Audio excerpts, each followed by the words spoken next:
Hello dear students, good morning to all of you. बच्चों, as you know that we have learning our first lesson, The Portrait of a Lady by Khuswant Singh. This is the 9th video of this lesson. Today we have to learn the last 2 para of this lesson. अगर आपने इसके पहले की videos नहीं देखे हैं तो playlist में जाके आप वो वीडियो देख सकते हैं। आप यहाँ से भी प्लेलिस्ट आई बटन होगा यहाँ पे, आप यहाँ से भी प्लेलिस्ट में जा सकते हैं। ठीक है, आइए अब अपना स्टार्ट करते हैं लास्ट 2 पैरा।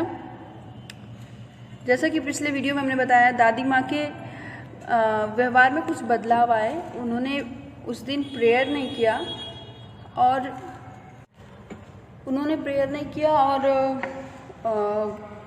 किया क्या, वे गांव की महिलाओं को इकट्ठा की और मतलब पड़ोस की महिलाओं को इकट्ठा किया उन्होंने, और एक ढोलक लिया पुराना सा ढीला ढाला और उसको ज़ोर ज़ोर से बजाती रही और वीडो के गीत गाती रही। तो सारे लोग उनको मतलब ज़ोर ज़ोर से बजाने के लिए मना किए, लेकिन वे मानी नहीं। ठीक है, फिर अगली सुबह वो बीमार पड़ गई, उन्हें हल्का सा बुखार आया। डॉक्टर ने बताया कि नहीं, ये बुखार जो है वो ठीक हो जाएगा, बुखार उतर जाएगा। लेकिन दादी माँ को ऐसा नहीं लगता था, क्योंकि वो जानती थी कि अब वे मरने वाली हैं। ठीक है, तो जब उन्हें लगा कि वो मरने वाली हैं तो अपने लास्ट समय में पूजा नहीं कर रही, इसलिए वे अपना समय और लोगों से बात करने में बर्बाद नहीं करना चाहती थी। ठीक है, उन्होंने अपने परिवार वालों को बता दिया कि अब वे मरने वाली हैं।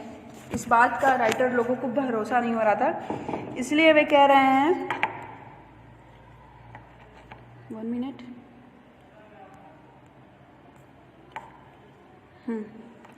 वी प्रोटेस्टेड, हमने विरोध किया। किस बात का विरोध किया?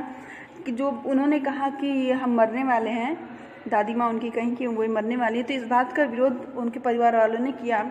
But she ignored our protest, लेकिन उन्होंने इग्नोर कर दिया हमारे विरोध का, अर्थात उन्होंने हमारे विरोध का माना ही नहीं। सी ले पीसफुली, वे लेट गई पीसफुली शांतिपूर्वक इन द बेड पर प्रे करती हुई and telling her beads.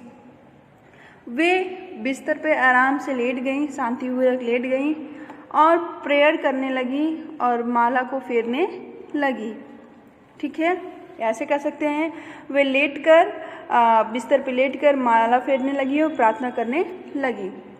Even before we could suspect, मतलब कि इससे पहले कि हम कुछ संदेह करते, इवन बिफोर इससे पहले कि वी कुड सस्पेक्ट, हम कुछ सस्पेक्ट कर सकते थे। हर लिप्स स्टॉप्ड मूविंग, उनके होठ हिलना बंद कर दिए था, उनके होठ जो हिलना वो बंद हो गए।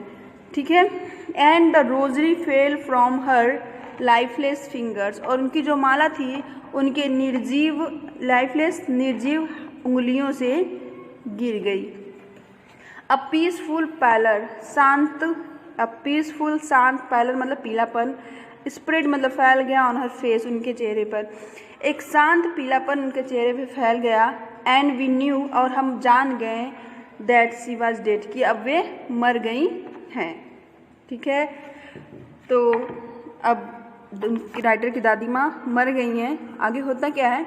We lifted her off the bed, हमने उन्हें उनके बेड से उठाया। We lifted her off her bed, हमने उन्हें उनके बेड से उठाया। एज इज कस्टमरी, रीति रिवाज के अनुसार, हमने उन्हें उनके बेड से उठाया। रीति रिवाज के अनुसार, हमने रीति रिवाज के अनुसार उन्हें उनके बेड से उठाया। एंड लेड हर, और उन्हें लेड हर लिटा दिए उनको ऑन द ग्राउंड, ज़मीन पर।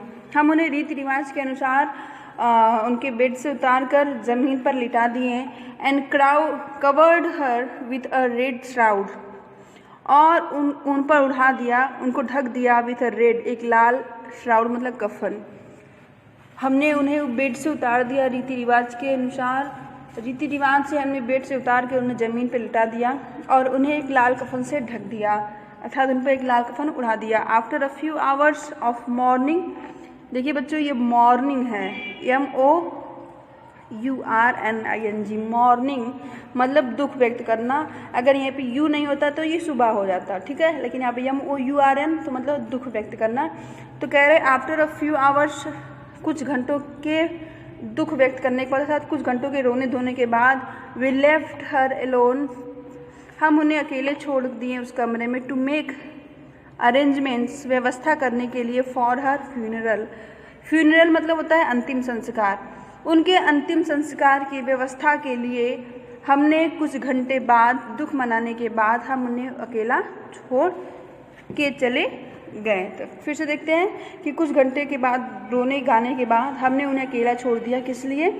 उनके अंतिम संस्कार की व्यवस्था करने के लिए। In the evening we went to her room, शाम को हम उनके रूम में फिर से आए। विथ अ क्रूड, क्रूड मतलब होता है भद्दा, कच्चा कह सकते हैं आप, स्ट्रेचर। क्रूड स्ट्रेचर मतलब कच्चा स्ट्रेचर, अर्थात आप इसे अर्थी भी कह सकते हैं। शाम को हम उनके रूम में अर्थी के साथ आए। To take her to be cremated, cremated मतलब दाह संस्कार, क्रीमेटेड मतलब दाह संस्कार, अर्थात उनको जलाने के लिए हम उनके शाम को उनके रूम में आए। In the evening we went to her room, हम उनके रूम में आए शाम को एक अर्थी के साथ। किस लिए? उनके दाह संस्कार के लिए हम उनके रूम में एक अर्थी के साथ गए। द सन वाज सेटिंग, सूरज जो है वो डूब रहा था। एंड हैड लिट, और जला रही थी क्या जला रही थी, हर रूम, उसके रूम में, and verandah with a blaze, blaze मतलब अग्नि ज्वाला, ऑफ गोल्डन लाइट मतलब सूर्य डूब रहा था और तिरछी रोशनी जो है उनके रूम और बरामदा में गोल्डन लाइट अर्थात सुनहरी रोशनी चमक रही थी। सूरज डूब रहा था और उनके रूम और बरामदा में सूरज की रोशनी की सुनहरी रोशनी चमक रही थी। वी स्टॉप्ड, हम रुके। कहाँ रुके? We stopped half way in the courtyard, courtyard मतलब आंगन, कोर्टयार्ड मतलब आंगन। हम आंगन के, वी स्टॉप्ड हम रुके, हाफ वे आधे, इन द कोर्टयार्ड मतलब हम जब आंगन में आधे पहुँचे तो हम लोग रुक गए। फिर क्या किए? ऑल ओवर द बरामदा, पूरे बरामदा में, ऑल ओवर द बरामदा, पूरे बरामदा में, एंड इन हर रूम, और उनके रूम में, राइट अप, जहाँ पर, ठीक वहीं पर, वी वेयर सी ले डेड, जहाँ पे वे मरी पड़ी थी, एंड स्टिफ, स्टिफ मतलब है अकड़ा होना, मरने के बाद लोग अकड़ जाता है ना शरीर लोगों का। तो कह रहे हैं ऑल ओवर द बरामदा, पूरे बरामदे और रूम में जहाँ वे लेटी हुई थी, मरी पड़ी हुई थी और अकड़ी हुई थी और लिपटी हुई थी, इन द रेड श्राउड्स, लाल कफन में, अर्थात जहाँ लाल कफन ओढ़ के वे लिपटी हुई और उनको रखा गया था, वहीं ठीक उसी जगह पूरे बरामदा और उनके रूम में थाउजेंड्स ऑफ स्पैरोज, हजारों स्पैरो, हजारों गौरैया, thousand of sparrow set scattered, scattered मतलब होता है बिखरे होना। तो हजारों जो गौरैया थी वो बैठी थी, बिखर कर बैठी हुई, तो इधर उधर बैठी हुई थी ऑन द फ्लोर, फर्श पर। तो जहाँ पे वे मरी पड़, जहाँ पे उन्हें लिटाया गया था लाल कफन ओढ़ाकर, वहीं पर हजारों की संख्या में स्पैरो वहाँ पे इधर उधर बैठी हुई थी। देयर वॉज नो चिरपिंग, अब वे शोर नहीं मचा रही थी। अब ये चिड़ियाँ जो है स्पैरो शोर मचा नहीं रही थी। We felt sorry for the birds, हमें उन चिड़ियों के लिए दुख हो रहा था। एंड माई मदर फेस्ड मतलब लाना, सम ब्रेड फॉर देम, तब हमारी माँ ने उनके लिए कुछ रोटी लाई। She broke it into little crumbs, उन्होंने उन रोटी को टुकड़ों, क्रम्स मतलब टुकड़ों में, ब्रेक मतलब तोड़ना, उन्होंने उन रोटी को टुकड़ों में तोड़ा। The way my grandmother used to, जिस तरीके से मेरी ग्रैंड मदर किया करती थी, जिस तरीके से मेरी दादी माँ उन रोटी को टुकड़ों में तोड़ती थी, उसी तरह मेरी माँ ने भी उन रोटी को टुकड़ों में तोड़ा ना। And threw it to them, और उनकी तरफ फेंक दिया। The sparrow look no notice of the bread, और वो गौरैयों ने उन टुकड़ों पर ध्यान ही नहीं दिया, नो नोटिस, ध्यान ही नहीं दिया of the bread. When we carried my grandmother, जब हम अपनी दादी माँ को ले जा रहे थे, when we carried my grandmother's corpse मतलब द लाश ऑफ, जब अपने दादी माँ के लाश को ले जा रहे थे, दे फ्लू अवे, वे उड़ गई, क्वाइटली, धीरे से, शांति से, मतलब बिना शोर मचाए वे उड़ गई। नेक्स्ट मॉर्निंग, अगली सुबह, the sweeper swept the bread crumbs into the dustbin.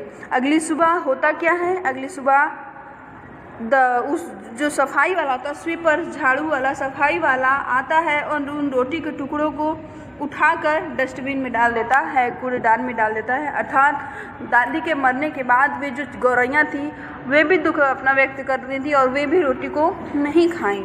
ठीक है, आइए एक बार ये पूरा 2 पैरा रिवाइज कर ले रहे हैं। वी प्रोटेस्टेड, हमने उनका विरोध किया कि कैसे कैसे बेकी बातें कर रही हैं, लेकिन उन्होंने हमारे विरोध का अनसुना कर दिया, अनदेखा कर दिया और वे शांतिपूर्वक लेट गई और लेट के बेड पर प्रेयर करने लगी और अपना माला जपने लगी। और जब तक कि हम कुछ संदेह कर पाते उनके होठ हिलना बंद हो गए और उनकी माला जो थी उनके निर्जीव हाथों से, उंगलियों से गिर गई और एक शांति भरी पीलापन उनके चेहरे पे फैल गया। अब हम जान गए कि वे मर गई हैं। We lifted her off the bed, हम उन्हें बेड से उठाए एज इज कस्टमरी, रीति रिवाज के साथ, and laid her on the ground and covered her with a red shroud. हमने रीति रिवाज के साथ उन्हें बेड से उतारा और उन पर एक लाल कफन, उन्हें बेड से उतार कर ज़मीन पर लिटाया और उन पर एक लाल कफन उड़ा दिया। कुछ घंटों के बाद, after a few hours of morning, कुछ घंटों के रोने धोने के बाद हमने उन्हें अकेला छोड़ दिया। किस लिए? अरेंजमेंट फॉर हर फ्यूनरल, उनके अंतिम संस्कार के लिए की व्यवस्था करने के लिए हमने उन्हें छोड़ दिया। इन द इवनिंग, शाम को हम उनके रूम में फिर से आए एक अर्थी के साथ उन्हें ले जाने के लिए, टूटे घर उन्हें जलाने के लिए ले जाने के लिए हम उनके रूम में एक अर्थी लेकर आए। शाम का समय था, जैसा कि शाम का समय था, सूर्य डूब रहा था और सूर्य की तिरछी रोशनी उनके रूम और बरामदे में पड़ रही थी, जिसके कारण पूरी सुनहरी चमक उनके घरों में, उनके रूम और बरामदे में फैली हुई थी। We stopped half way in the courtyard, हम आधे आंगन में आकर रुक गए और पूरे बरामदा और रूम में जहाँ वे लेटी पड़ी हुई थी, मरी पड़ी हुई थी और लाल कफन में लपेटी हुई थी, हजारों की संख्या में गौरैया आती हैं और गौरैया बैठी हुई थी इधर उधर फ्लोर पे आके। ठीक है, लेकिन वे कोई थोड़ा भी शोर मचा नहीं रही थी, वे थोड़ा भी शोर नहीं मचा रही थी। ठीक है, we felt sorry for the birds, हमें उन चिड़ियों के लिए दुख हुआ, के लिए दुख हुआ। और उसके बाद मेरी माँ ने उनके लिए कुछ रोटी लाई और फिर उन्होंने उस रोटी को टुकड़ों में तोड़ा, जैसा कि मेरी दादी माँ तोड़ा करती थी, और उनको उनकी तरफ फेंक दिया। बट वे जो गौरैया थीं, जो खुद भी उस दादी अम्मा के लिए शोक मना रही थी, उन्होंने इस रोटी के टुकड़ों पर ध्यान नहीं दिया। जब हम अपनी दादी माँ को ले जा रहे थे, उनको जलाने के लिए लाश को ले जा रहे थे, वे भी शांति से बिना शोर मचाए उड़ गई। नेक्स्ट मॉर्निंग, अगले सुबह, the sweeper swept the bread crumbs into the dustbin. अगली सुबह जो सफाई वाला था वो आया, झाड़ू लगाया, उन रोटी के टुकड़ों को उठाकर डस्टबिन में डाल दिया। बच्चों, ये रहा आपका first chapter, the portrait of a lady. अगर आपको पसंद आया हो, आई होप ये लेसन आपको अच्छे से समझ में आया होगा और कहानी भी पसंद आई होगी।